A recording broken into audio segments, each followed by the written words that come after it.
Hi, Katzcradul here. As you will remember, back in the spring, and I've showed this to you several times, so I'm not going to belabor the point, my garden was ravaged by Japanese beetles, and they particularly loved my raspberry leaves. This is my spring harvest, which was much smaller than my fall harvest when the plants totally recovered. The Japanese beetles go into the ground about July, and so my garden was able to recover, and I picked lots of raspberries. This raspberry is an ever-bearing variety that sets fruit about April and then again in September, depending on the particular climate that year. My spring harvest was a little bit slim. We pretty much ate them as they came on. It was plenty to satisfy our desire for raspberries, but this fall we have not been able to eat them as fast as they produce, and I'm picking about a quart every other day. I brought in the raspberries in the evening. I washed them. I put them in freezer bags, just trying to gather enough to do something with, not realizing that every night I was freezing raspberries, and eventually my freezer got full and I had to do something with them. So I pulled them out this week and decided to make some raspberry jam.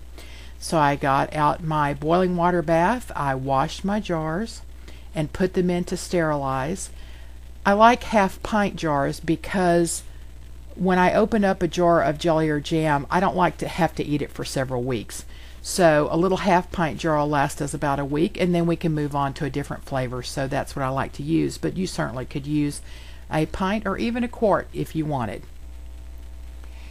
I had never made raspberry jam, so I looked around at a lot of raspberry jam, jelly recipes, and settled on one I thought looked really good. And I found it at a site called the Paratus Familia blog, and I'll post a link to that below. This is a really nifty little gal who is very interested in being self-sufficient, and I love her blog. But she had made what was called a raspberry orange conserve. And what a conserve is, it's just a fancy name for combining two kinds of fruits into a jam and also a nut.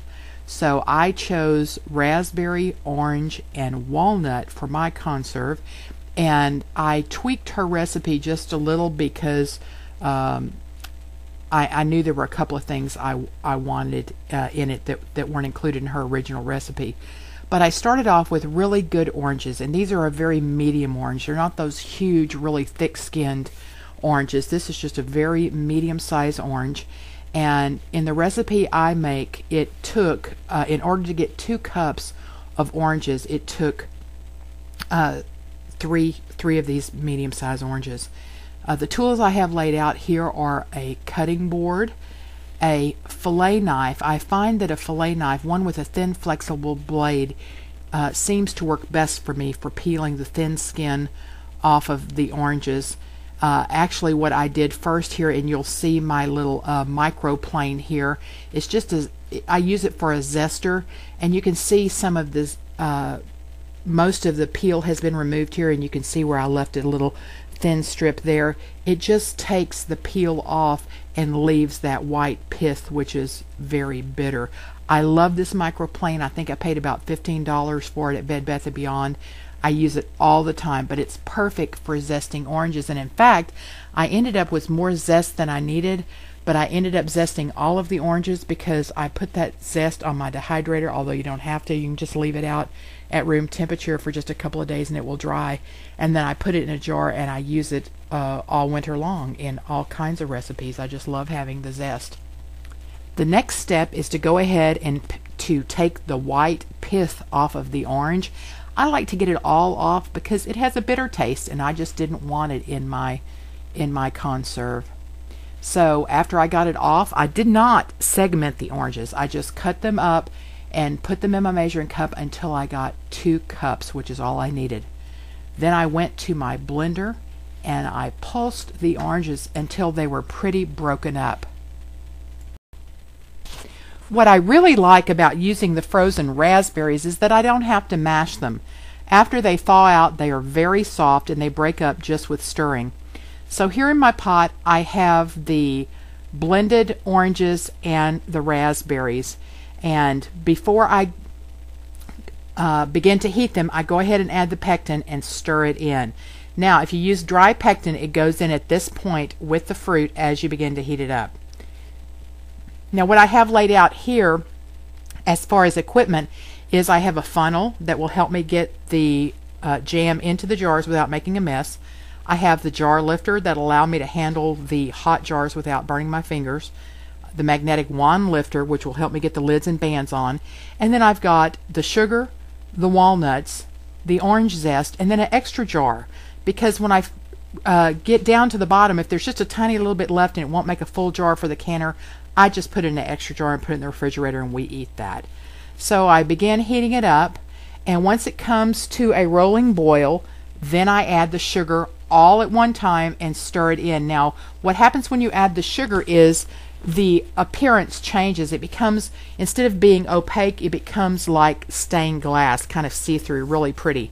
And then I return it to a full rolling boil, adding my zest and my walnuts, and I boil it for 2 minutes. That's a rolling boil, a boil that cannot be stirred down, and then it's time to jar it up. I remove it from, turn the heat off and take it off of the heat as best I can, and then I begin ladling it in my jars.